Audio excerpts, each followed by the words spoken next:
Le vent de la révolution économique souffle sur l'Afrique de l'Ouest. Et pour le Mali, ce 3 novembre 2025 marque un moment historique, un tournant majeur vers la souveraineté nationale. Face à la demande mondiale insatiable de métaux stratégiques, le Mali frappe fort. Il ouvre officiellement sa deuxième mine de lithium à Bougouni. C'est un signal audacieux. Le pays cesse de jouer petit et se place parmi les grands acteurs du jeu mondial. Nous sommes dans le sud du Mali, à Bougouni, à environ 170 à 180 km au sud de la capitale Bamako. Le pays, longtemps dépendant de l'or, des matières premières traditionnelles et des flux externes, veut se redéfinir. Le nouveau code minier adopté en 2023 consacre cette ambition de valorisation des ressources locales. L'événement, le président de la transition, Assimi Goïta, inaugure à Bougouni la deuxième mine de lithium du pays, gérée par les mines de lithium de Bougouni SA, LMLB SA. Moment solennel, sous les projecteurs, symbolique d'un Mali qui prend les rênes de son destin économique. La mine de Bougouni est désormais opérationnelle. Elle s'ajoute à celle de Goulamina, déjà lancée fin 2024, et permet au Mali de viser une capacité totale de production de 590 000 tonnes de concentré de lithium d'ici 2026. Des permis ont été transférés, des accords signés. Le permis d'exploitation Foulaboula a été cédé à la filiale locale LMLB, marquant un point de bascule dans la gouvernance minière. Les premiers lots de concentré de spodumène, le lithium du futur, sont prêts à partir vers les marchés mondiaux. Le Mali se branche désormais sur la chaîne de valeur des batteries et véhicules électriques. Au sol, dans la région de Bougouni, les camions roulent, les ouvriers se mobilisent, l'économie locale se réveille. Les villages accueillent cette mine comme une chance inédite. La souveraineté économique, souvent un concept abstrait, ici prend forme. Mais derrière cette course au métal stratégique, une question reste entière.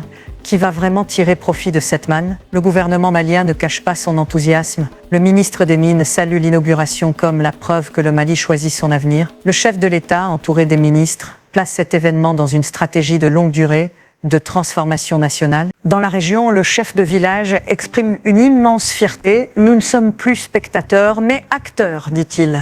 Le projet promet emploi, routes, développement local. L'attente est grande. Au niveau international, le partenariat est présenté comme équilibré.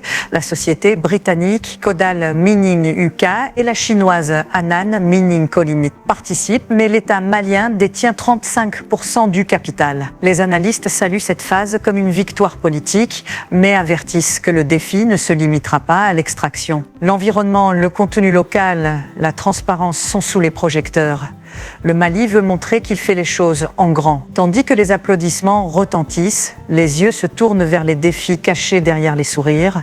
Voici l'enjeu, le lithium est l'un des métaux les plus stratégiques de ce début de siècle. Il alimente les batteries, les voitures électriques, l'essor de la transition énergétique globale. Le Mali, jusque-là souvent perçu comme dépendant, prend la main. Avec la mine de Bougouni et celle de Boulamina, l'objectif de 590 000 tonnes lui permet de devenir leader africain des métaux stratégiques. Sur le plan géopolitique, le Mali change de positionnement. Il affirme sa souveraineté économique, il contrôle ses ressources, négocie ses partenariats, impose un code minier plus favorable. Le permis d'exportation autorisant jusqu'à 125 000 tonnes a été accordé récemment, ouvrant la voie à l'export marché. Sur le plan économique, les retombées locales sont déjà palpables. Emploi, infrastructures, taxes, participation.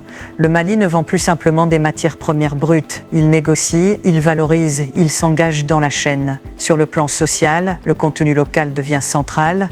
Le Mali exige ressources, travail, infrastructure. Le dictat exploitation sans bénéfice est en train de céder la place à un modèle richesse pour le peuple. Mais rien n'est gagné d'avance. La concurrence est féroce, les marchés mondiaux volatiles, le défi environnemental plane. Le Mali doit assurer que cette ascension soit durable, équitable et non simplement une extraction massive au bénéfice d'intérêts externes. La souveraineté économique du Mali est en marche. Ce n'est plus un slogan, c'est un fait tangible. Une nation refuse d'être un simple fournisseur de matières premières.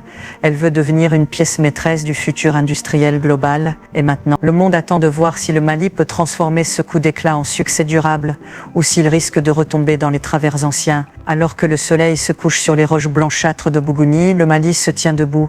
Une nation autrefois reléguée aux marges de l'économie mondiale se dresse désormais comme acteur clé d'un marché majeur. La souveraineté économique ne sera pas donnée, mais conquise. Elle nécessite rigueur, vision, engagement, et le Mali semble avoir enclenché ce mécanisme. Le prochain chapitre s'écrira dans les jours, les mois, les années à venir. Valoriser localement la production, transformer sur place, créer des chaînes de valeur, garantir que le citoyen malien soit bénéficiaire. Le monde observera, le Mali joue gros. Et si le pari est réussi, c'est toute la trajectoire du pays qui sera transformée. Reste-t-il assez de temps, assez de contrôle, assez de volonté pour que ce modèle ne devienne pas un mirage, mais un moteur réel de développement durable? C'était l'actualité mondiale, sans fil.